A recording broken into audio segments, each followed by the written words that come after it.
छ भन्नुहुन्छ भने आचार संहिता र नीति संहितामा कहाँनिर फरक छ भन्नुहुन्छ भने नीति संहितामा आचरणहरूको उल्लङ्घन गरेको खण्डमा के कस्तो सजाय हुने भन्ने व्यवस्था हुँदैन, तर आचार संहितामा हुन्छ। यही फरक छ, बुझ्नुभयो त? आचार संहिता र नीति संहिता दुवैले के गर्न हुने के गर्न नहुने भनेर भन्छन्। नीति संहितामा चाहिँ त्यो गर्न नहुने काम गरेको खण्डमा के हुन्छ भन्ने कुरा उल्लेख हुँदैन, तर आचार संहितामा हुन्छ। त्यही भएर कोड अफ कन्डक्ट र कोड अफ इथिक्स मा भिन्नता छ। आचार संहिता नीति संहिता दुईटैमा गर्न हुने गर्न नहुने व्यवहारबारे उल्लेख गरेका हुन्छ, तर आचार संहितामा अनुगमन गर्ने मेकानिजम र दण्ड सजाय समेत हुन्छ, तर नीति संहितामा हुँदैन। हाम्रा ऋषि मुनिहरूले पनि त व्यक्तिको आचरण व्यवहार कस्तो हुनुपर्छ, शासक कस्तो हुनुपर्छ भन्ने बारेमा प्रशस्त आफ्नो धारणा राखेका छन्। तपाईले पूर्वीय दर्शनहरू पढ्नुभयो भने विभिन्न ऋषि मुनि लगायतका व्यक्तित्वहरूले के गर्न हुन्छ के गर्न हुँदैन भन्ने बारे उल्लेख गरेका छन्। गौतम बुद्धले पनि मान्छेले 5 वटा आचरण व्यवहारहरूको पालना गर्नुपर्छ भनेका छन्। पञ्चशील, सत्य बोल्नुपर्ने, हिंसा गर्न नहुने, चोरी गर्न नहुने, अनुशासनमा बस्न पर्ने, मदिरा सेवन गर्न नहुने। ती के हुन् त? नीति संहिता हो। तर मदिरा सेवन गरे के हुन्छ, के सजाय हुन्छ, त्यसबारे उल्लेख छ छैन। त्यही भएर त्यो कोड अफ कन्डक्ट भन्दा पनि कोड अफ इथिक्स हो। नैतिकतालाई कानुनी स्वरूप दिनको लागि आचार संहिताको निर्माण गरिन्छ। अब यो सांसदहरूका लागि, जनप्रतिनिधिहरूका लागि आचार संहिताको सुरुवात कहिलेबाट भयो? सन् 1990 को दशकदेखि बेलायतबाट जनप्रतिनिधिहरूका लागि आचार संहिता बनाएर लागू गरेको देखिन्छ।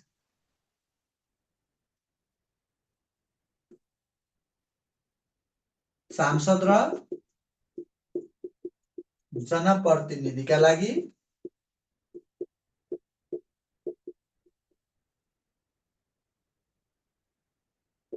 सन् 1990 को दशकदेखि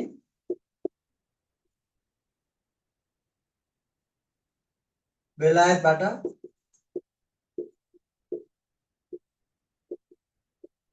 आचार संहिता निर्माण गरी लागू गरेको देखिन्छ।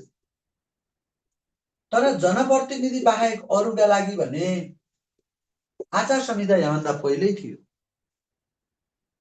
युनानी चिकित्सक हिप्पोक्रेट्सले डाक्टरहरूले आफ्नो पेशा सुरु गर्नु पूर्व शपथ खानुपर्ने गरी शपथहरू तयार पारे, त्यसलाई हिप्पोक्रेटिक ओथ भन्छ। ईसापूर्व 5 तिर युनानी चिकित्सक हिप्पोक्रेट्सले डाक्टरहरूले आफ्नो पेशा सुरु गर्नु पूर्व हिप्पोक्रेटिक ओथ, हिप्पोक्रेटिक शपथ खानुपर्ने व्यवस्था गरे।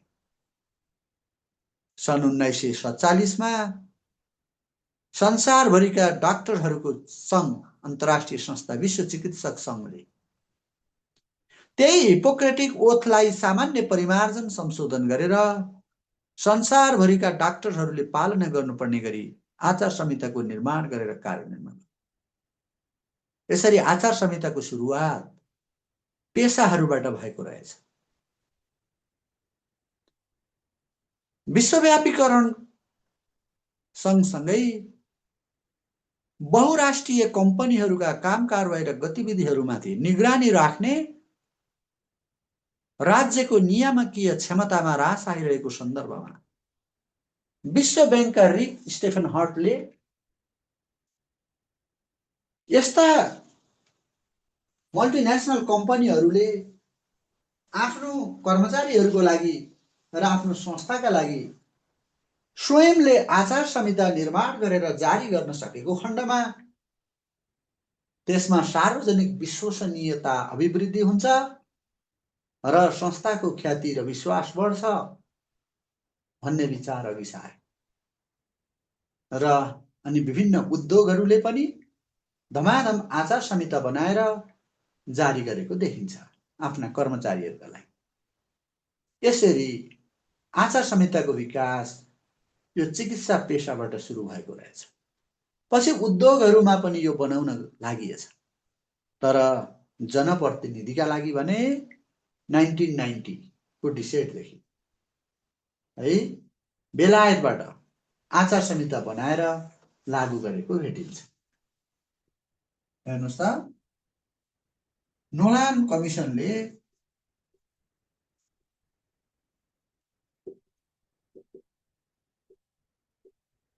सन् 1995 मा बेलायतका प्रधानमन्त्री जोन मेजर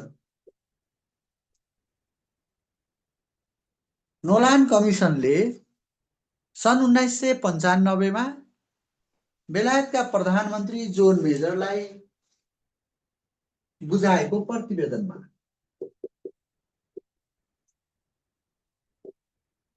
उल्लेखित 7वटा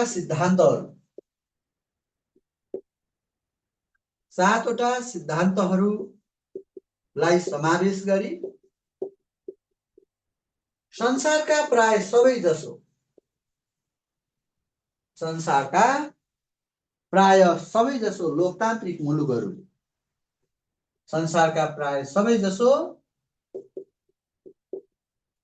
लोकतान्त्रिक मुलुकहरूले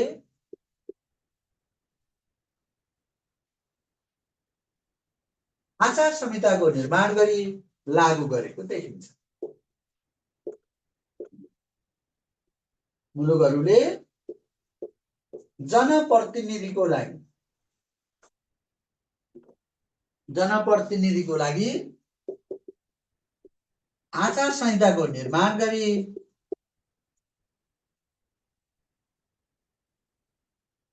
लागू गरेको देखिन्छ।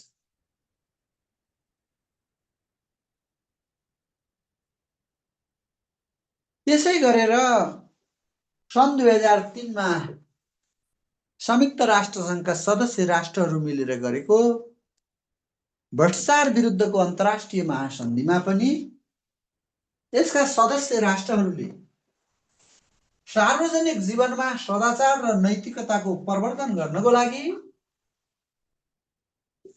सार्वजनिक ओहदा र पदमा रहेका व्यक्तिहरूले पालना गर्नुपर्ने गरी आचार संहिता निर्माण गरी लागू गर्नुपर्ने व्यवस्था गरेको छ। बुझ्नुभयो त? भ्रष्टाचार विरुद्धको अन्तर्राष्ट्रिय महासन्धि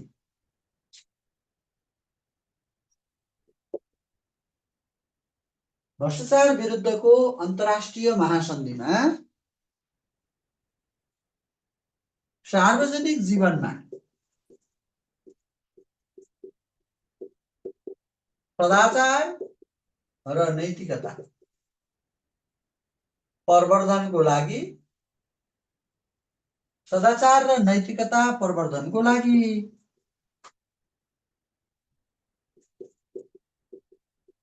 सार्वजनिक ओहदा र पदमा रहेका व्यक्तिहरूले भनेपछि जनप्रतिनिधि पनि परे पालना गर्नुपर्ने गरी आचार संहिता बनाई लागू गर्नुपर्ने व्यवस्था गरिएको छ। नेपालले पनि यो महासन्धिलाई अनुमोदन गरेको छ।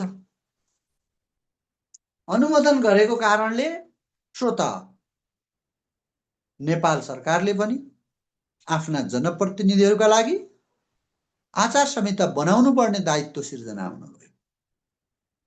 यसर्थ संसद सम्बन्धी नियमावलीहरूमा सांसदहरूले पालना गर्नुपर्ने आचार संहिताहरूबारे व्यवस्था गरेको छ।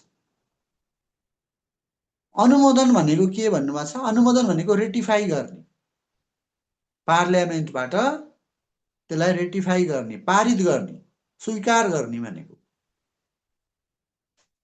है त। त्यहाँ हस्ताक्षर गर्यो, हाम्रो पार्लियामेन्टले अनुमोदन गर्यो। हजुर, अब नेपालमा केमा छ त यिनीहरूको लागि आचार संहिता भन्दाखेरि प्रतिनिधि सभा नियमावली 2079, राष्ट्रिय सभा नियमावली 2075, प्रदेश सभा सञ्चालन सम्बन्धी नियमावलीहरू 7वटा प्रदेशका अलग अलग छन्, सम्बन्धित नियमावलीहरू र स्थानीय सरकार सञ्चालन ऐन 2074, स्थानीय सरकार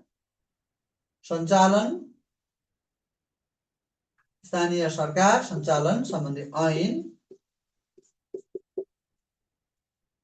2074 मा यसबारे उल्लेख गरिएको छ।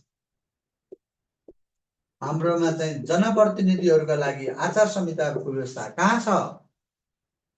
संघीय संसदका सांसदहरूका लागि भनेर प्रतिनिधि सभा नियमावली र राष्ट्रिय सभा नियमावलीमा छ। दुईटै नियमावलीमा एउटै कुरा छ, केही फरक छैन है। अनि 7वटा प्रदेश सभाका नियमावलीहरूमा पनि व्यवस्था छ।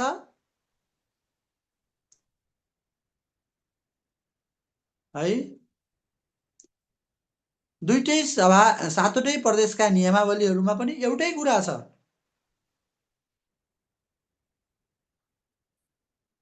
अनि स्थानीय जनप्रतिनिधिहरूका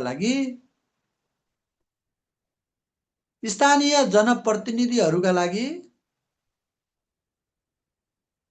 स्थानीय सरकार सञ्चालन सम्बन्धी ऐन 2074 मा यसबारे उल्लेख गरिएको छ। स्थानीय सरकार सञ्चालन सम्बन्धी ऐनमा भनिएको छ, सम्पूर्ण स्थानीय तहहरूले, स्थानीय सरकारहरूले आफ्ना जनप्रतिनिधिहरूले पालना गर्नुपर्ने गरी आचार संहिताको निर्माण गरी लागू गर्नुपर्नेछ।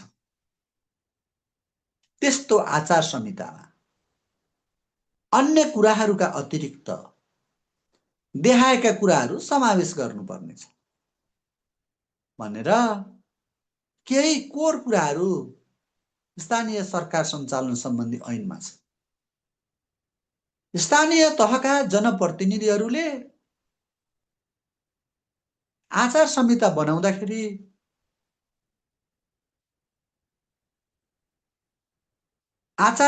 बनाउँदाखेरि सार्वजनिक शिष्टाचारको प्रवर्धन गर्ने गरी बनाउनुपर्छ। सार्वजनिक शिष्टाचारको प्रवर्धन हुनु पर्यो। सार्वजनिक शिष्टाचार भनेको पब्लिकहरूसँग, सिटिजनहरूसँग भेटघाट हुँदाखेरि गरिने व्यवहार। कस्तो व्यवहार गरिन्छ? सुरुमा नागरिकले जनप्रतिनिधिहरूका लागि भेटेर नमस्कार गर्छ भने उनीहरूले पनि त्यो नमस्कारको रिप्लाई गर्नुपर्छ। त्यसलाई चाहिँ उनीहरूले पनि प्रतिक्रिया दिनु पर्यो, नमस्कार फर्काउनु पर्यो। के छ, कसो छ, सन्चै हुनुहुन्छ, आराम हुनुहुन्छ, केही गर्नुपर्ने छ भनेर चाहिँ उनीहरूले नागरिकहरूका समस्याहरू बारे पनि सोध्नु, उनीहरूको व्यक्तिगत विषयमा सामान्य भेट्दा बित्तिकै तपाईँ र हामी चिन्जान छ। तपाईँ र म सुरुमा भेट्दा के भनिन्छ? नबोली नबोली हिँडिन्छ कि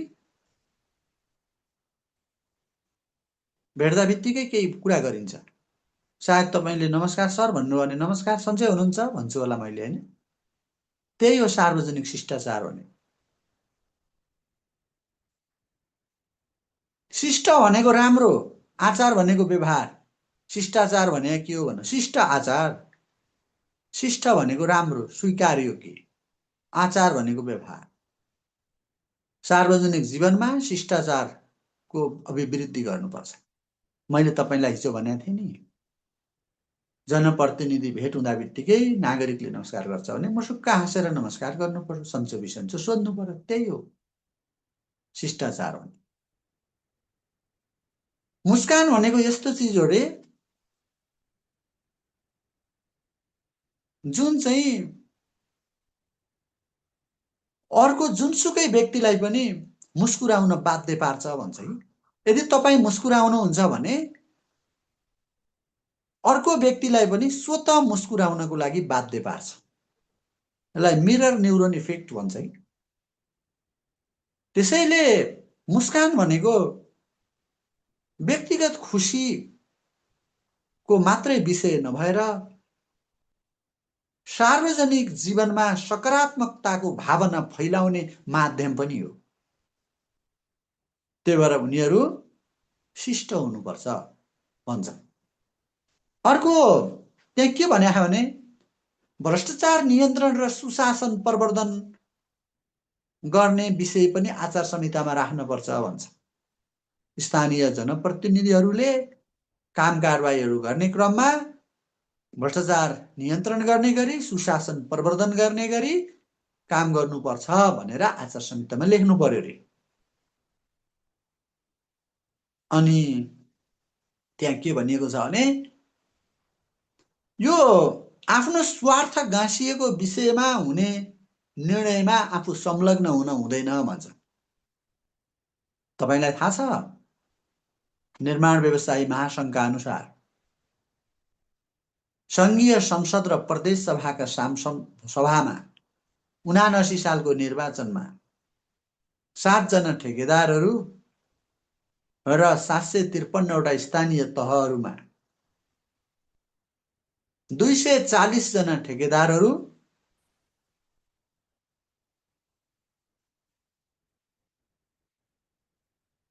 निर्वाचित भएर आए। अब मेयर, उपमेयर, अध्यक्ष, उपाध्यक्षको रूपमा ठेकेदार प्रतिनिधिहरू चाहिँ जननिर्वाचित भएर आएपछि उनीहरूले गर्ने काम कारबाहीमा आफ्नो चाहिँ विगतको पृष्ठभूमि, पद, परिवार, आफन्त, व्यवसायहरूको प्रभाव पर्नु भएन। आज स्थानीय तहका कतिपय काम कारबाहीहरूमा सामाजिक पुँजी निर्माणका कार्यक्रमहरूमा भन्दा भौतिक पूर्वाधारहरूको निर्माणमा चाहिँ बढी जोड दिएको छ। मान्छे नभएको ठाउँमा पनि बाटो पुर्याउने, मान्छे नहुने ठाउँमा पनि पुल हाल्ने, ठुला ठुला चाहिँ स्कुलका बिल्डिङहरू ठडाउने, शिक्षाको गुणस्तरमा होइन भौतिक संरचनामा जोड दिने कार्यहरू हुन पुगेको छ। किन भन्दाखेरि त्यहाँ कन्फ्लिक्ट अफ इन्ट्रेस्टको अवस्था आउँछ। त्यही भएर उनीहरूले चाहिँ आफ्नो स्वार्थ गाँसिएको विषयमा हुने निर्णयमा आफू संलग्न हुनु हुँदैन, यो आचार संहितामा राख्नुपर्छ भनेर स्थानीय सरकार सञ्चालन ऐन 2074 मा उल्लेख गरिएको छ। अब संघीय संसद र प्रदेश सभाका सांसदहरूले पालना गर्नुपर्ने विषयमा भने हामी डिटेल छलफल नै गर्छौँ है त। कमिसन भन्दा अगाडि के लेख्या हो सर भनेर सोध्नु भएको छ किरणजी। कमिसन भन्दा अगाडि नोलान लेखेको छ या नोयालियान, नोलान कमिसन, त्यसको बारेमा हामी अझ छलफल गर्दैछौँ। हेर्नुहोस् त, यो सार्वजनिक जीवनका 7 सिद्धान्तहरू भन्छ कि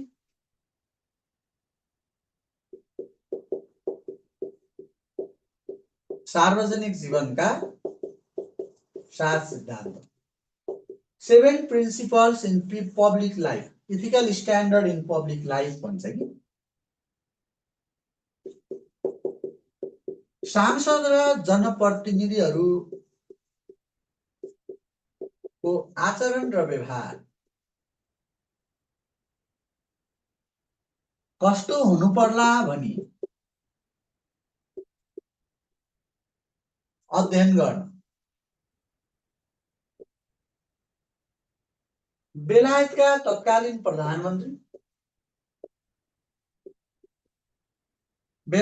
तत्कालीन प्रधानमन्त्री जोन मेजरले सन् 1994 मा नोलान कमिसनको गठन गरेका थिए। नोलान आयोग।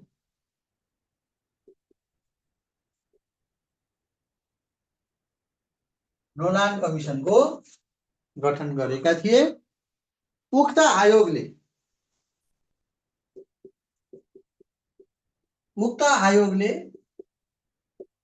1995 मा पेश गरेको प्रतिवेदन उल्लेखित 7 सिद्धान्तहरूलाई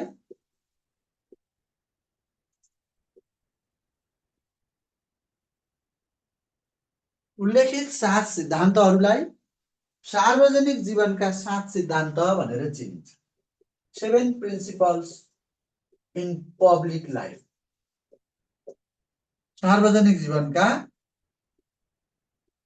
7 सिद्धान्त भनिन्छ, जुन देहाय बमोजिम रहेका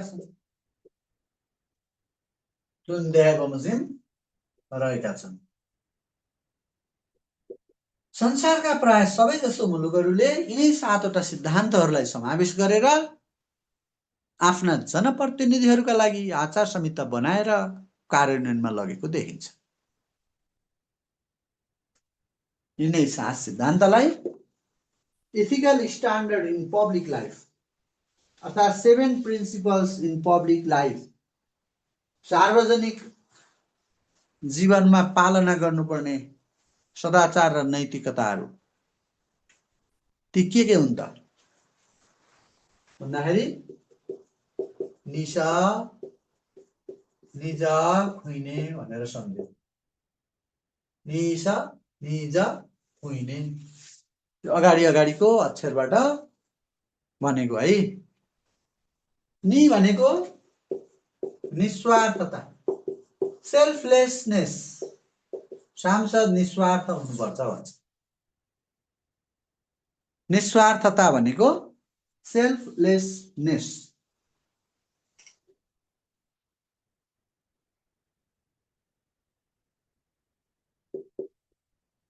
सार्वजनिक अख्तियारीको प्रयोग गर्दा है, उनीहरूलाई भएको जुन अथोरिटी हुन्छ नि, त्यसको प्रयोग गर्दा व्यक्तिगत स्वार्थबाट माथि उठी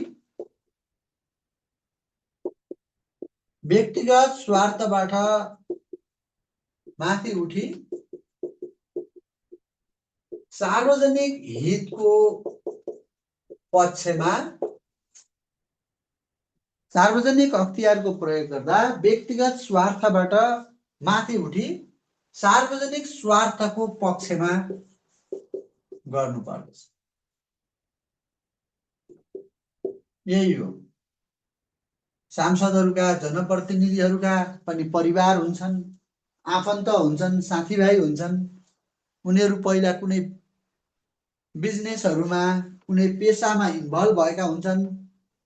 अनि जनप्रतिनिधि भइसकेपछि त्यस्ता कुराहरूबाट उनीहरू प्रभावित हुनु हुँदैन, किनकि उनीहरू त जनताको तर्फबाट जनताले विश्वास गरेर सार्वजनिक हितका लागि पठाएको हो नि त।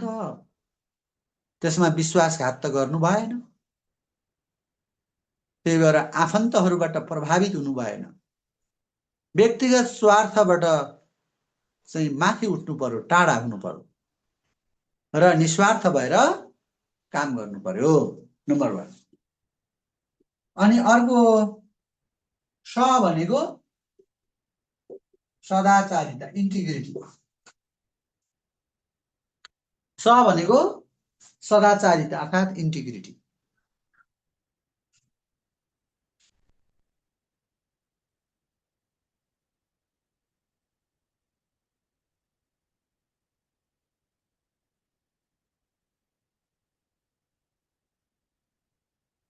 यो सदाचारिता भनेको चाहिँ जनप्रतिनिधिको आचरण र व्यवहार असल हुनुपर्दछ। हेर्नु त, सार्वजनिक नैतिकता र आचरण अनुकूलको व्यवहार गर्नुपर्छ, अर्थात् उनीहरू असल हुनुपर्दछ।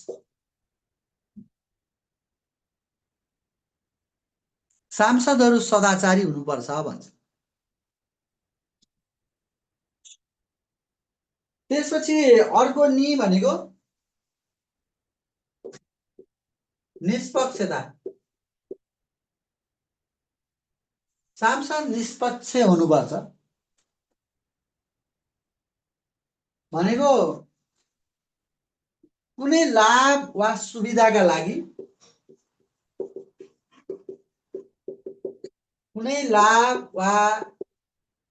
लागि सिफारिस वा निर्णय गर्दा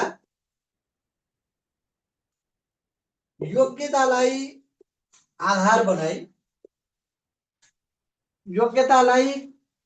बनाई कानुन सम्मत तरिकाबाट गर्नुपर्छ।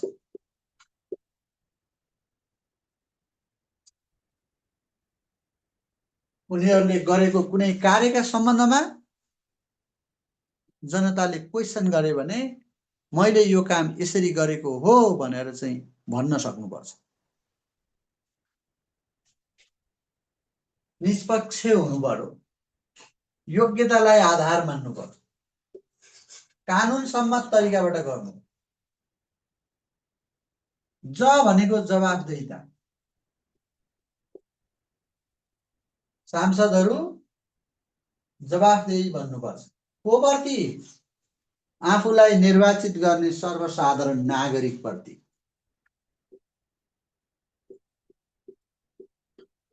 जनप्रतिनिधिहरू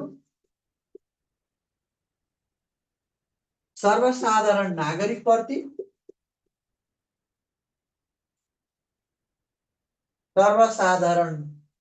प्रति जवाफदेही बन्नु पर्यो। तपाईं हामीले गरेको कुनै पनि कार्यको कहीँ जवाफ दिनु परेन भने हामीले आफ्नो ड्युटी पुरा गरिँदैन। अकाउन्टेबल हुनु पर्यो।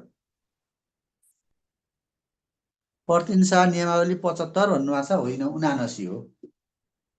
75 खारेज भएर 79 बन्यो हो।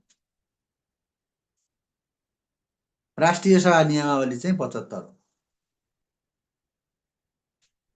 प्रतिनिधि सभा चाहिँ 79 नियमावली। निस निज। अब खु भनेको खुल्लापन, ओपननेस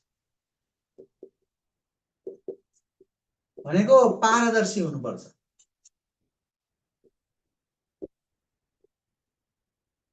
सार्वजनिक अख्तियारको प्रयोग गर्दा खुला र पारदर्शी तवरबाट गर्नुपर्दछ। खुला र पारदर्शी तवरबाट गर्नुपर्दछ। बढी भन्दा बढी नागरिकहरूको हितमा छ भन्ने पर्याप्त आधार नभइकन सूचनालाई सीमित पार्नु हुँदैन। उनीहरूका गतिविधिहरू पारदर्शी हुनुपर्छ।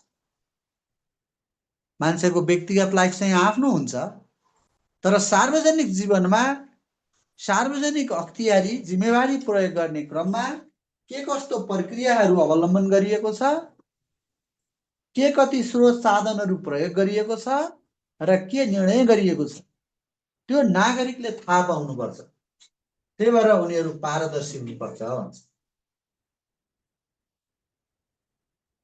अरूलाई मात्रै पारदर्शी बन्नुपर्छ, जवाफदेही बन्नुपर्छ भनेर कानुन बनाउने मात्रै नभएर आफू स्वयंले त्यो चाहिँ पालना गर्नुपर्ने हुन्छ।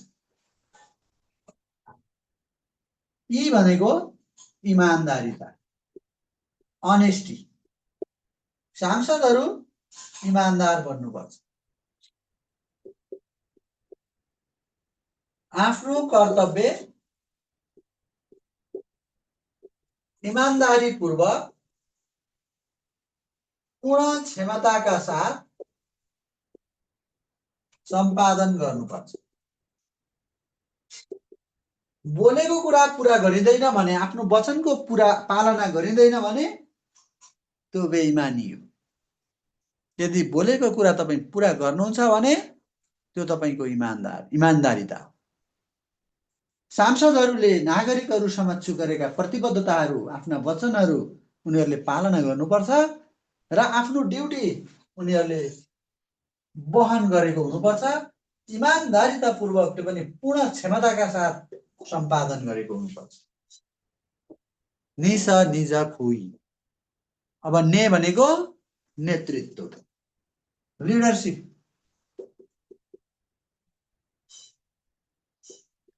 जनप्रतिनिधिहरू अरूका लागि अनुकरणीय बन्नुपर्छ। अनुकरणीय भनेको रोल मोडल। समाजका अरू व्यक्तिहरूले वा म पनि यस्तै बन्छु भनेर उनीहरूका व्यवहारहरू, आचरणहरू कपी गर्न सकुन् कि। उनीहरू रोल मोडल बन्नुपर्छ, अरूका लागि अनुकरणीय हुनुपर्छ। हुन त सदाचार र नैतिकताका नियमहरू जुनसुकै समाजका पनि जुनसुकै नागरिकहरूका लागि समान रूपमा लागू हुन्छन्, तर सार्वजनिक ओहदा र पदमा भएका व्यक्तिहरूबाट यो बढी अपेक्षित हुन्छ र उनीहरू रोल मोडल बन्नुपर्दछ भन्छ। त्यसरी निसा निज खुइने। यिनै सातवटा कुराहरूलाई नै जनप्रतिनिधिहरूका लागि आचार संहितामा कुनै न कुनै ढङ्गबाट समेटेर आचार संहिताहरू बनाउने गरिन्छ। त्यो भएर तपाईलाई सांसद कस्तो बन्नुपर्छ, जनप्रतिनिधि कस्तो बन्नुपर्छ भन्नुहोस् भन्यो भने यी त विश्वव्यापी रूपमा स्वीकार गरिएका सिद्धान्तहरू हो। तपाईले भन्ने नै यही हो। सांसद इमानदार बन्नुपर्छ, उनीहरू पारदर्शी हुनुपर्छ, उनीहरू जवाफदेही हुनुपर्छ, हैन र? उनीहरू निस्वार्थ हुनुपर्छ, उनीहरू निष्पक्ष हुनुपर्छ भनेर भन्नुपर्छ। अरूका लागि रोल मोडल बन्नुपर्छ। संसारका जुनसुकै कुनामा पनि यी कुराहरू स्वीकार गरिएको छ। त्यही भएर त सिद्धान्त भए। तपाईले जुनसुकै क्वेसन आयो भने नि यो टपिकबाट कतै न कतै यी विषयहरू तपाईले त्यहाँ लेख्न सक्नुहुन्छ। निसा निजा खुइने। मूल्याङ्कन गर्न पर्यो जनप्रतिनिधिहरूको आचरण व्यवहार भने पनि यिनै कुराहरूलाई टेकेर तपाईले यो पाउनुहुन्छ पाउनुहुन्न मूल्याङ्कन गर्न सक्नुहुन्छ। निसा निजा खुइने है त। अब हेर्नुहोस् त, यो चाहिँ इक्जाममा आइसकेको छ नि। संघीय संसदका पदाधिकारी, संसदका पदाधिकारीको त हामीले अस्ति डेफिनेसन गरिसकेका छौं र सदस्यहरूले, सदस्य भनेका सांसदहरू हुन्, पालना गर्नुपर्ने आचार संहिता सम्बन्धी विद्यमान व्यवस्था। तिनै सातवटा कुरा जुन अघि हामीले लेख्यो नि, तिनै कुराहरू छ। कानुनमा प्रष्ट लेखेको छ उनीहरूले के पालना गर्नुपर्छ भनेर। कुन कानुनमा भन्दा अघि पनि हामीले भनिसक्यौं, माथि उल्लेख गरिसकेका छौं। प्रतिनिधि सभा नियमावली 2079 र राष्ट्रिय सभा नियमावली 2075 अनुसार दुईटैमा एउटै कुरा रहेछ, त्यसमा केही पनि फरक छैन रहेछ। अब यो ऐन अनुसार यसरी यो नियमावली अनुसार चाहिँ के कुरा छ त त्यहाँ भन्दाखेरि अघि भनेका तिनी 7वटा सिद्धान्तहरूलाई त्यहाँ समेटिएको छ। त्यहाँ भनिएको छ सभाको नियमावली पूर्ण रूपमा पालना गर्नुपर्ने, कानुन पालना गर्नुपर्छ नि। उनीहरूले संसदले आफ्नो उद्देश्य आफ्नो लक्ष्य हासिल गर्नको लागि नियमावली बनाएको छ। सांसदहरूले नै त्यो नियमावली यदि पालना गरेनन् भने त्यसको पालना कसरी हुन्छ, त्यो कसरी पुरा हुन्छ उद्देश्य है। सदाचार र नैतिकतामा के फरक छ भन्नुभएको छ। नैतिकता भनेको चाहिँ पर्सनल हुन्छ के, यो पर्सनल कम्पास हो। कुन कुरा ठिक कुन बेठिक भनेर व्यक्तिको आफ्नो मान्यता हुन्छ, आफ्नो भ्यालु हुन्छ। व्यक्तिमा भएको त्यो भ्यालुको बाह्य प्रकटीकरण नै उसको नैतिकता हो कि। कसैले विज्ञानमा विश्वास गर्छ, कसैले धर्ममा विश्वास गर्छ, त्यो व्यक्तिको पर्सनल भ्यालु हो। त्यो भ्यालु जब बाह्य रूपमा चाहिँ प्रकट हुन्छ त्यो नैतिकता हो। के ठिक के बेठिक भन्ने सम्बन्धमा व्यक्तिको पर्सनल पर्सेप्सन नैतिकता हो। सामाजिक मूल्य मान्यता नीति नियमहरूको पालना गर्नुहुन्छ त्यो नैतिकता हो। तर छैनन् भने पनि तपाईले पालना गर्नुहुन्छ, कहीँ लेखिएका छैनन् तर तपाईले असल आचरण व्यवहारहरू पालना गर्नुहुन्छ भने त्यो सदाचारिता हो। यी सबै सदाचार भनेका नैतिकता भनेका व्यक्तिका आचरण व्यवहारहरूलाई राम्रो बनाउनका लागि बनाइएका चिजहरू।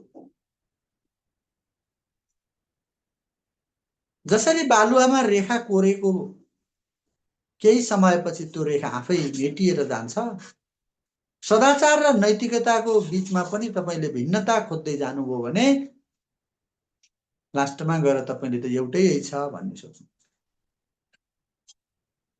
बालुवामा कोरिएका रेखाहरू एकछिनपछि आफै मेटिए जस्तै त्यसको भिन्नता छुट्याउँदै जाँदाखेरि पनि लास्टमा त दुईटैले एउटै कुरा भन्दो रहेछन् भन्ने। यिनलाई एकअर्काको परिपूरकको रूपमा प्रयोग गर्ने गरिन्छ, यद्यपि यी दुई बीचमा भिन्नता नभएको भने होइन। सभाका नियमावलीहरू पूर्ण रूपमा पालना गर्नुपर्ने रहेछ, यो उनीहरूको नियमावलीमा उल्लेख गरिएको छ। अनि अर्को सार्वजनिक नैतिकता र आचरण अनुकूलको व्यवहार गर्नुपर्ने। सार्वजनिक नैतिकता र आचरण अनुकूलको व्यवहार गर्नुपर्ने। अनि आफ्नो कर्तव्य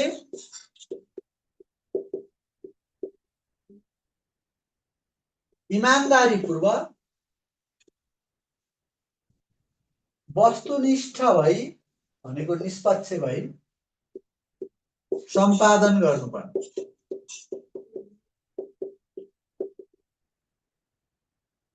बैठकमा नियमित उपस्थित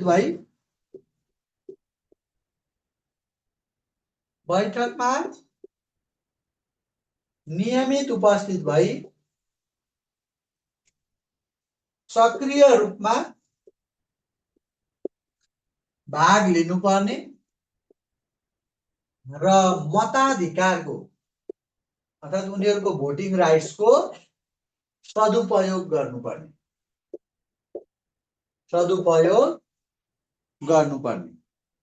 बैठकमा नियमित रूपमा उपस्थित हुनुपर्ने, सक्रिय रूपमा भाग लिनुपर्ने र आफूलाई भएको भोटिङ राइट्सको सदुपयोग गर्नुपर्ने। त्यसै गरी व्यक्तिगत स्वार्थ र सार्वजनिक स्वार्थ बीच विवाद भएमा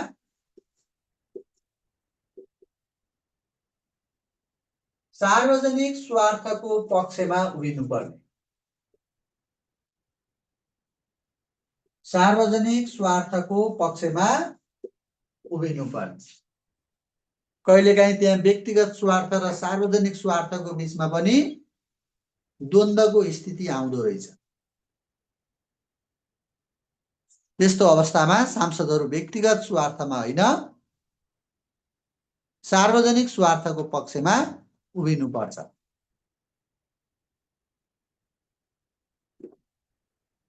त्यसै गरी अन्य व्यक्ति वा संस्थाबाट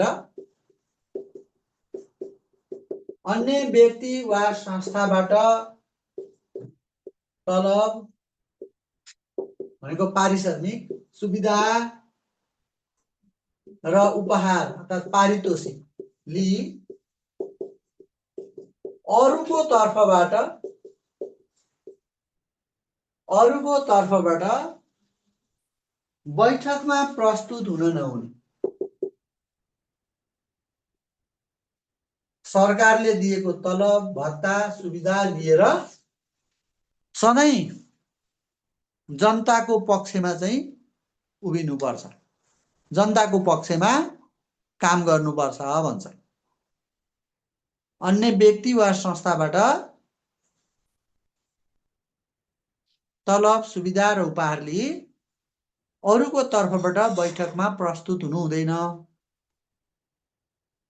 स्थानीय प्रतिनिधिको पनि यही हो कि अरू हो भन्नु हो। मैले अघि त्यत्रो भने तपाईहरुलाई स्थानीय सरकार सञ्चालन ऐनमा भनेको कुरा सार्वजनिक शिष्टाचारको पालना गर्नुपर्ने, भ्रष्टाचार नियन्त्रण सुशासन प्रवर्धन गर्नुपर्ने, आफ्नो स्वार्थ गाँसिएको विषयमा हुने निर्णयहरूमा आफू सहभागी हुन नहुने, अरू कुराहरू आचार संहिता बनाएर त्यसमा थप गर्नुपर्ने भनेर भनेको छ नि त। सेम यही भाषा नलेखे होला संघीय संसदका लागि।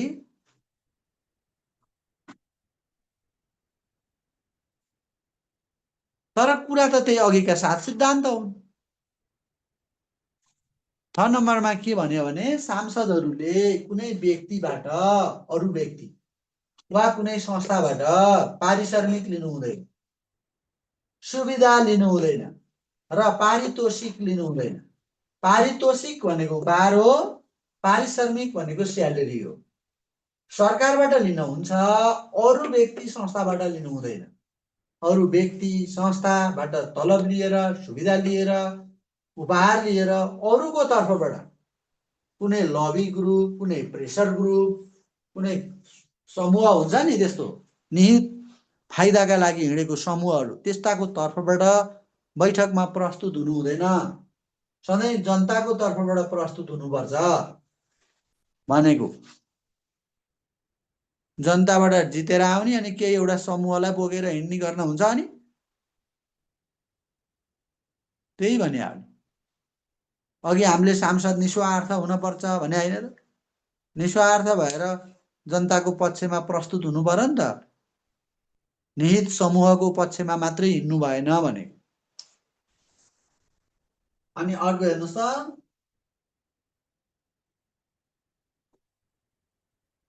आफूलाई प्राप्त गोप्य सूचनालाई अन्य व्यक्ति वा संस्थासँग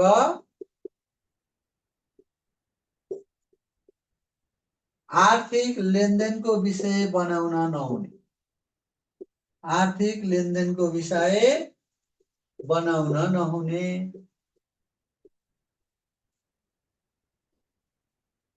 कतिपय अवस्थामा जनप्रतिनिधिहरूका लागि अत्यन्त गोप्य जानकारी सूचनाहरू पनि हुन्छ कि त्यस्तो सूचना बैठक प्रयोजनका लागि बोल्न बाहेक अरू व्यक्ति समूहसँग त्यसलाई आर्थिक लेनदेनको विषय बनाउनु हुँदैन। आफूलाई थाहा भएका गोप्य सूचना लिक गरेर अरूबाट फाइदा लिन हुँदैन भनेको। गोपनीयता कायम गर्नुपर्ने हुन्छ। कतिपय त देशको सार्वभौमसत्ता अखण्डतासँग सम्बन्धित कुनै समुदाय जातीय दोष भड्किने विषय जस्ता हुन्छन्। कतिपय मुद्दाहरूमा अनुसन्धान भइरहेका विषयहरू हुन्छ। सूचनाको हक सम्बन्धी ऐनले पनि त यो विषयहरू चाहिँ गोप्य राख्नुपर्छ भने हुन्छ। करका दरहरू हेरफेर हुने हुन्छ प्रत्येक वर्ष बजेटबाट, ती पनि गोप्य राख्नुपर्ने हुन्छ केही समय। हो त्यस्ता गोप्य राख्नुपर्ने सूचनाहरूलाई कसैसँग लेनदेनको विषय बनाउनु हुँदैन। आफूलाई थाहा भएको कुरा भनेको सबै राम्रो गर्नुपर्छ भने नि कुन बुँदामा हेर्नु त के हैछ त आचार संहिता भने? सदाचार नैतिकता भने। सदाचार र नैतिकताका नियमलाई नै आचार संहिता भन्छ। यहाँ सबै राम्रा कुराहरू त छन्। सब स्वार्थी हुनु हुँदैन, आफ्नो ड्युटी पुरा गर्नुपर्छ, सूचना बेच्नु हुँदैन, नियमित उपस्थित हुनुपर्छ, मताधिकारको सदुपयोग गर्नुपर्छ, इमानदार बन्नुपर्छ, निष्पक्ष बन्नुपर्छ भनिराख त सबैमा। तपाईले जाने जतिका राम्रा कुरा के छन् सबै लेख्दा हुन्छ है। सांसद कस्तो बन्नुपर्छ भने, जनप्रतिनिधि कस्तो हुनुपर्छ भने। नराम्रा लेख्न भएन, राम्रा जति यो सबै हुनुपर्छ भन्दा हुन्छ। अब अर्को पनि छ हेर्नुस् त, बैठकमा विचाराधीन विषयमा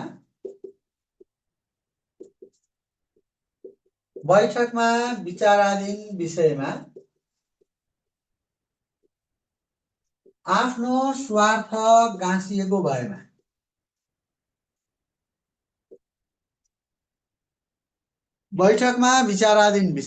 आफ्नो स्वार्थ गाँसिएको भएमा बैठकलाई जानकारी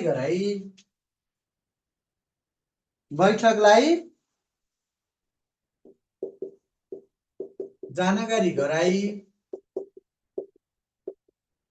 त्यस्तो विषयमा हुने निर्णयमा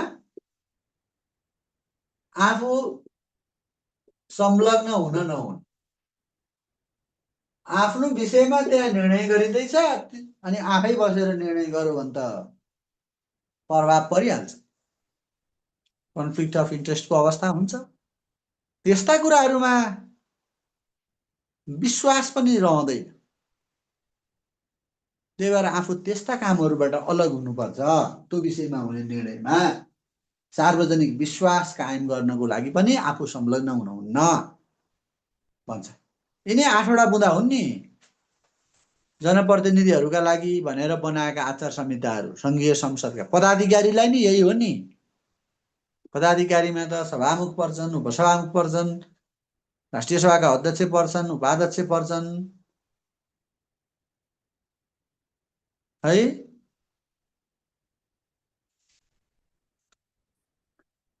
दलका नेताहरू पर्छन्, विपक्षी दलका नेता, संसदीय समितिका सभापतिहरू सबैले यही मान्ने हो।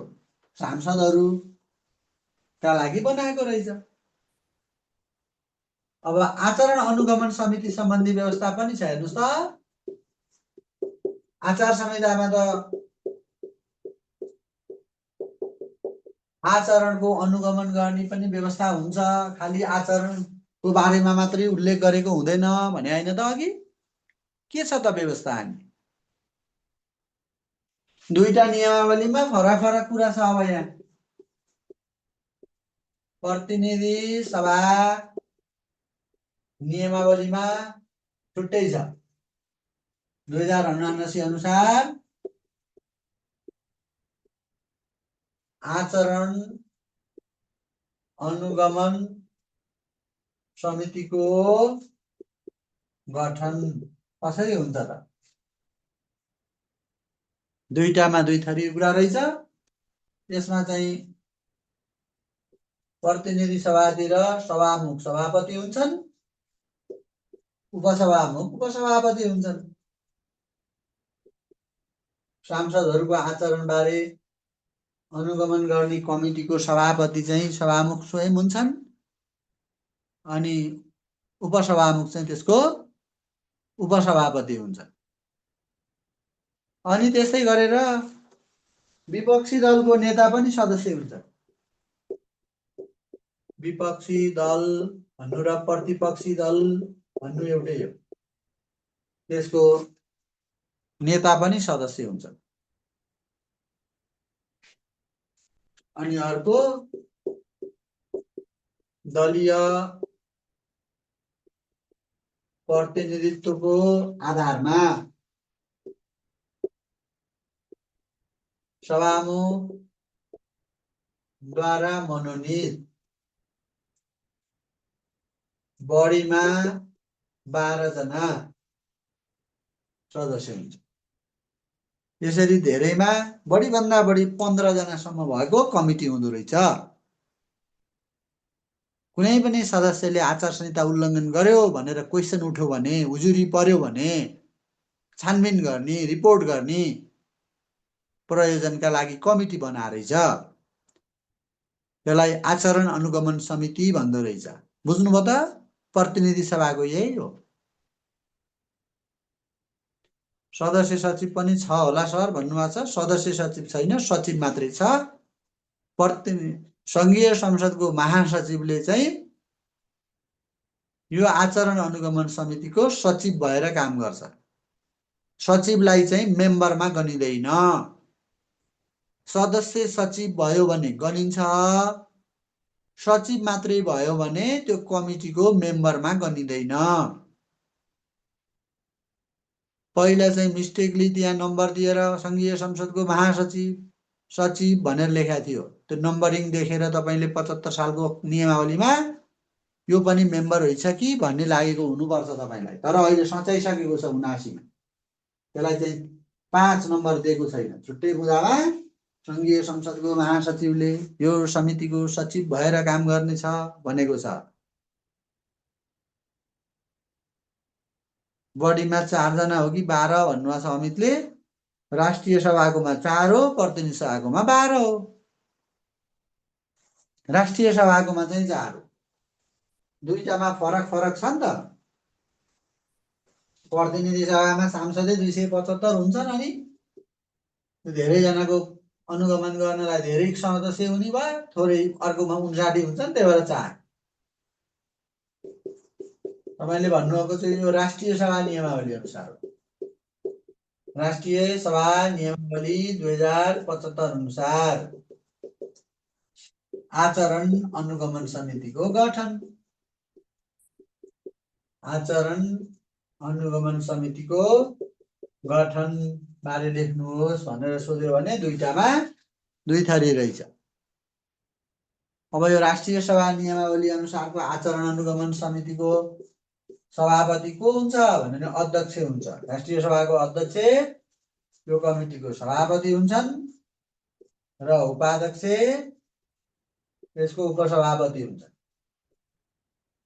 ल हेर्नु, अघि हामीले प्रतिनिधि सभाकोलाई चाहिँ सभामुख भन्छ, राष्ट्रिय सभाकोलाई अध्यक्ष भन्छ, प्रमुखलाई हैन। प्रतिनिधि सभामा अध्यक्ष उपाध्यक्ष लेख्न त मिलेन किनकि त्यहाँ सभामुख भन्छ। फेरि राष्ट्रिय सभामा फेरि त्यही काम गर्ने मान्छेलाई चाहिँ अध्यक्ष भन्छ। त्यही भएर यता अध्यक्ष उपाध्यक्ष, उता चाहिँ सभामुख उपसभामुख। अनि हामीले प्रतिनिधि सभातिर चाहिँ विपक्षी दलको नेता सदस्य भनेको थियो नि। अब यहाँ विपक्षी दलको नेता नै हुन्छ, तर पहिला यहाँ सत्ता पक्षको नेता सम्झिनु पर्यो। सत्ता पक्षको नेता चाहिँ यहाँ हुँदो रहेछ, उता हुँदो रहेछ। किनभने प्रतिनिधि सभामा त सत्ता पक्षको नेता भनेकै प्रधानमन्त्री हो हैन। प्रधानमन्त्रीलाई ल्याएर सांसदको आचरण अनुगमन गर्ने काममा राख्ने कुरो भएन। तर राष्ट्रिय सभामा सत्ता पक्षको नेता भनेको प्रधानमन्त्री होइन कि। प्रधानमन्त्रीले तोकेको राष्ट्रिय सभाको कुनै एकजना सांसदलाई सत्ता पक्षको नेता भन्छ हो, ऊ हुन्छ राष्ट्रिय सभामा चाहिँ हुने भयो। अनि त्यसपछि विपक्षी दलको नेता सदस्य, यहाँ कख गगनी गरिएछ मिलाउनु। हजुर विपक्षी दलको नेता पनि यसको सदस्य हुँदो रहेछ। अनि अघिकोमा 4वटा बुँदामा सकेका थियौँ, यहाँ 5वटा बुँदा भयो। किन? सत्ता पक्षको नेता थपिएछ नि त राष्ट्रिय सभामा, जुन प्रतिनिधि सभामा थिएन। अब यो सत्ता पक्षको नेता, विपक्षी दलको नेता पछि दलीय प्रतिनिधित्व हुने गरी अध्यक्षद्वारा मनोनित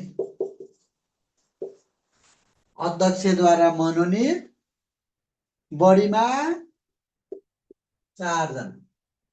तपाईले भन्नुभएको थियो 4 जना भनेर, यही छ हो, यति हुँदो रहेछ। अब यसको पनि सचिवको काम चाहिँ महासचिवले नै गर्छ।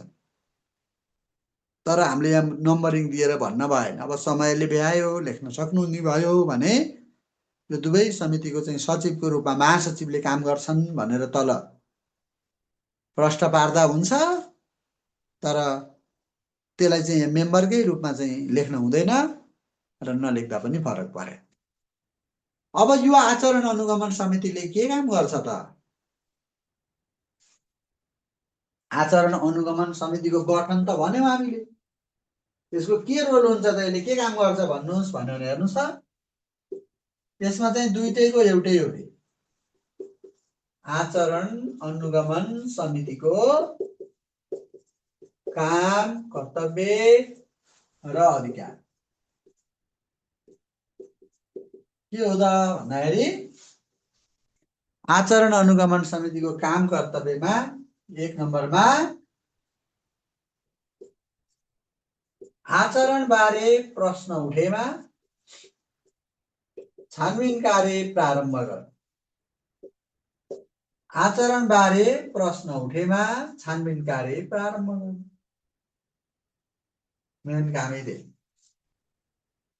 कुनै पनि सांसदको अथवा चाहिँ जनप्रतिनिधिहरूको त्यहाँको संसदको कुनै मिडियामा कसैले उजुरी गरेर उनीहरूले आचार संहिताको पालना गरेनन् भनेर चाहिँ उजुरी गर्यो भने अथवा मिडियामा आयो भने त्यस्तो न्युजहरू, यसले चाहिँ छानबिन सुरु गर्छ।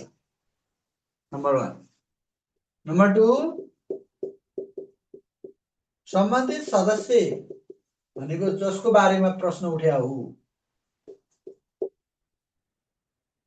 र आवश्यकता अनुसार अन्य व्यक्तिसँग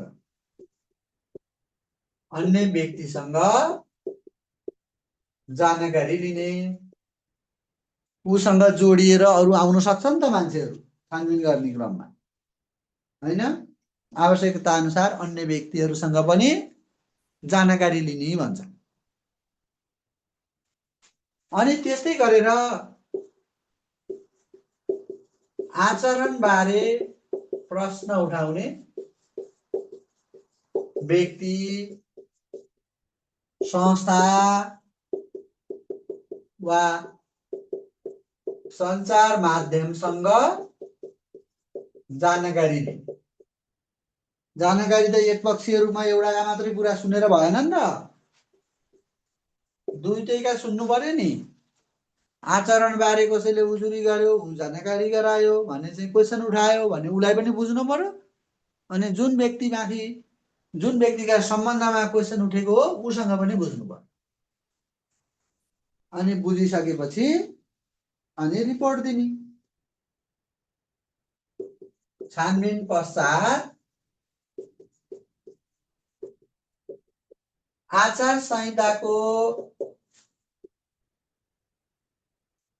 उल्लङ्घन भए नभएको सम्बन्धमा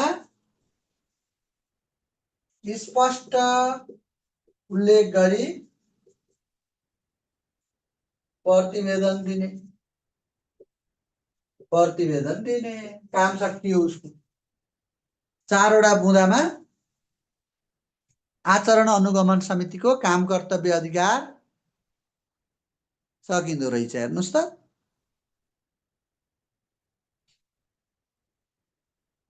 आचरण बारे प्रश्न उठ्यो भने छानबिन सुरु गर्ने, सम्बन्धित सदस्य र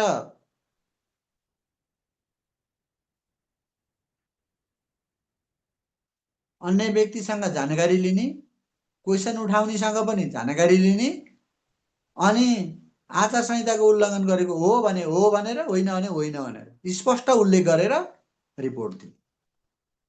अनि रिपोर्ट दिएपछि उनीहरूले आचार संहिता उल्लङ्घन गरेको देखियो भने के हुने? त्यो चाहिँ छैन।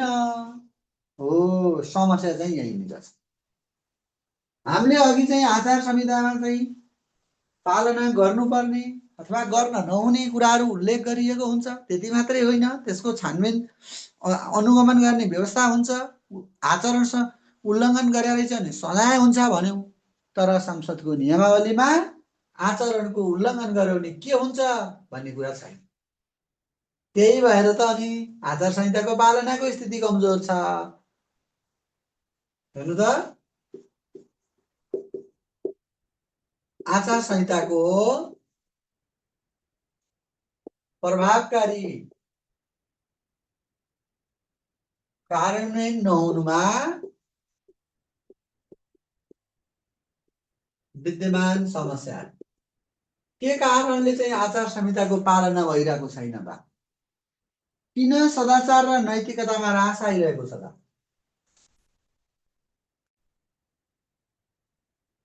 पहिलो कुरा त राष्ट्रिय सदाचार नीति छैन।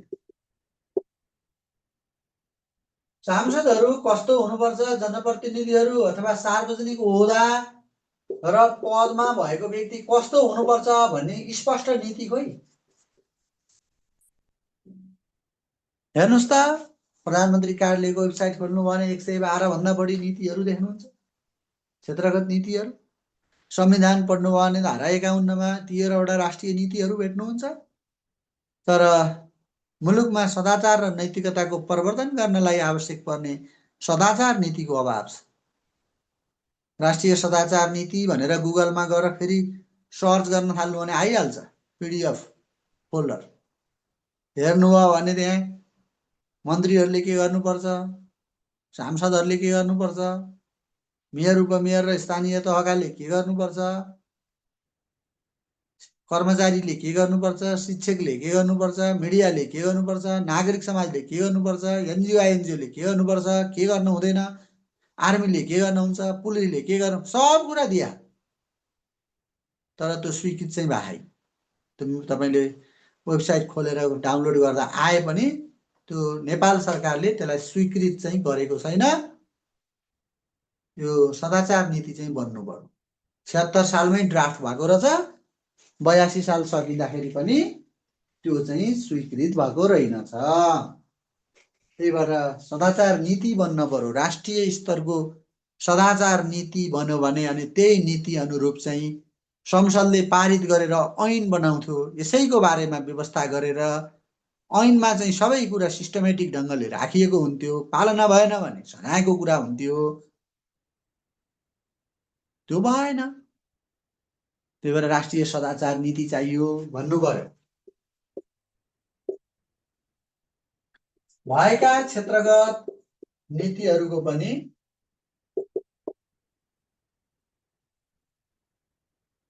जनप्रतिनिधिहरू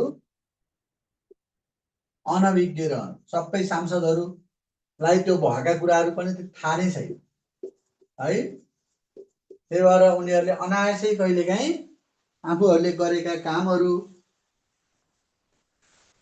त्यो चाहिँ आचार संहिता विपरीत हुन जान्छ। सोध्नु पनि कसलाई सोध्नु, के गर्नुहुन्छ के गर्नु हुँदैन।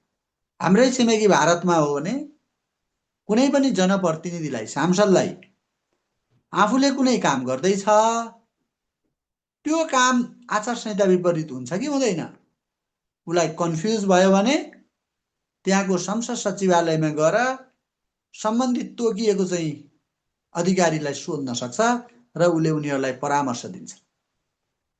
गर्न मिल्छ मिल्दैन उसले बताइदिन्छ। तर हाम्रोमा त्यस्तो मेकानिजम पनि छैन। कसलाई सोध्नु, कसले बताइदिनु है। हजुर, त्यो भएर आचार संहिताहरू बारे चाहिँ अनभिज्ञता छ हैन। कतिलाई थाहा नै छैन भएको, पालना हुने कुरै भएन थाहा नभएपछि। अनि आचरण अनुगमन समिति सम्बन्धमा कानुनी व्यवस्था भए तापनि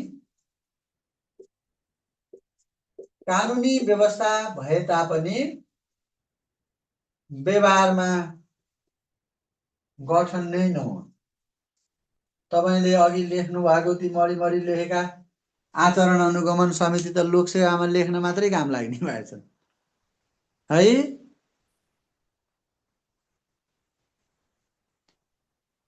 व्यवहारमा गठनै भएको छैन। 75 सालको कानुनमा नि थियो, 79 को मा नि थियो, 75 सालको प्रतिनिधि राष्ट्रिय शनिवारीमा पनि छ, तर व्यवहारमा छैन। यो समस्या भयो। कानुनमा भएको कुरो त व्यवहारमा गठन गर्नु पर्थ्यो हैन? त्यो व्यवहारमा गठन गर्न पर्यो भनेर सुझाव दिनु पर्यो। तपाईले सुझाव माग्यो भने आचरण अनुगमन समिति व्यवहारमा गठन गरेर काम गर्न पर्यो। आचार संहिताबारे जनप्रतिनिधिहरूलाई पनि जानकारी गराउनु पर्यो, उनीहरूलाई सचेत गराउनु पर्यो। सदाचार नीतिको निर्माण गर्नु पर्यो, सो अनुरूप ऐन कानुनमा प्रष्ट व्यवस्था गर्नु पर्यो भन्नु पर्यो। आचार संहिता उल्लङ्घनमा दण्ड सजायको स्पष्ट व्यवस्था नहुनु। अघि पनि मैले भने तपाईहरुलाई आचार संहिताको उल्लङ्घन भयो भने चाहिँ के हुन्छ भन्ने कुरा चाहिँ कानुनमा छैन। यो समस्या भयो, लेख्नु पर्यो हैन? आचार संहिताको उल्लङ्घन भयो भने यो सजाय हुन्छ भनेर स्पष्ट लेख्नु पर्यो। अनि भड्किलो सामाजिक संस्कार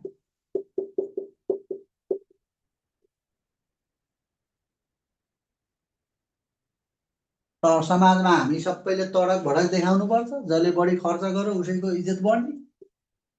अनि कसले आचार संहितामा सदाचार भएर बस्छन् त हैन? यो पनि एउटा समस्या हो। कमजोर नागरिक समाज, कमजोर र विभाजित नागरिक समाज। सिभिल सोसाइटीले पनि यस्ता कामहरुमा त वाच डग को रूपमा काम गर्ने, सचेतना फैलाउने काम गर्नु पर्थ्यो हैन? नागरिक समाज पनि पार्टीका मान्छे जस्तो छन्, निस्वार्थ निष्पक्ष खालका त्यस्तो समाज पनि छैन। उनीहरु आफैमा विभाजित छन्, कमजोर छन्। त्यसले गर्दाखेरि नि समस्या भएको छ। दण्डहीनता बढ्दै जाँदाखेरि पनि आचार संहिताको चाहिँ पालना हुन सकेको छैन। गल्ती गर्ने व्यक्तिहरु सजाय नपाइकिन समाजमा खुलमखुला हिँड्ने स्थितिलाई दण्डहीनता भन्छ। सम्पत्ति विवरण समयमै पेश नहुनु भन्नुभएको छ। पेशै नभएर वा निर्वाचन आयोगले कतिजनालाई सजाय गरेको हुन्छ हैन? अनि पेश मात्रै भएको भएर भएन।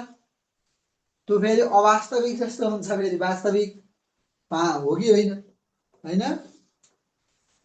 पेशै नहुने, पेश भएको पनि वास्तविक नहुने समस्या छ हाम्रोमा। अनि त्यसपछि महँगो निर्वाचन प्रणाली। इमानदार व्यक्ति चाहिँ निर्वाचित भएर आउनै चुनौती छ। इमानदार व्यक्ति साच्चैको जनताको लागि चाहिँ राजनीति गर्ने व्यक्ति पनि पार्टीबाट टिकट पाउने सुनिश्चितता छ, ग्यारेन्टी छ त? जसले पार्टीलाई सहयोग गर्न सक्यो त्यस्तै व्यक्तिले चाहिँ टिकट पाउने अवस्था रह्यो भने अनि त्यस्ता व्यक्तिको त जनआधार हुँदैन। अनि जित्नको लागि फेरि उस्ता व्यक्तिले खर्च गर्नुपर्ने हुन्छ। अनि करोडौं करोड खर्च गरेर जनप्रतिनिधिमा नियुक्त भएर आयो भने अनि के गर्ने? अनि सदाचार नैतिकता को ख्याल गर्ने कि आफ्नो पैसा उठाउने भन्ने ध्यान हुन्छ। त्यही भएर निर्वाचन प्रणाली पनि यस्तो महँगो छ नि अहिले। जस्तो पार्टीले पनि इमानदार कार्यकर्तालाई, इमानदार नेतालाई चाहिँ टिकट दिनु पर्यो। निर्वाचनको प्रचार प्रसार गर्दाखेरि सबको घर घर गएर भन्दा पनि एकै ठाउँमा, जस्तै प्रदेश वाइज कुनै निश्चित ठाउँमा हरेक पार्टीका चाहिँ उम्मेदवारहरू त्यहाँबाट बहस गर्नु पर्यो नीतिमा केन्द्रित भएर। नागरिकलाई गएर चाहिँ असम्भव खालका आश्वासनहरू, लोभहरू देखाउने होइन कि बहस गर्नु पर्यो अनि नागरिकले ती बहस सुनेर अनि बल्ल यो चाहिँ ठिक रहेछ भनेर निर्णय गर्न सकियो। अब भोक लाग्यो भन्नुभयो, मैले सकिहालेँ, यही नै हो है त। 8वटा जुन तपाईँलाई चाहिँ समस्याहरू भने यसलाई उल्टायो भने सुझाव बन्छ। हस्, भोक लाग्यो भन्नुभएको छ। Okay, by. हस्, थ्याङ्क यू है त। Good night.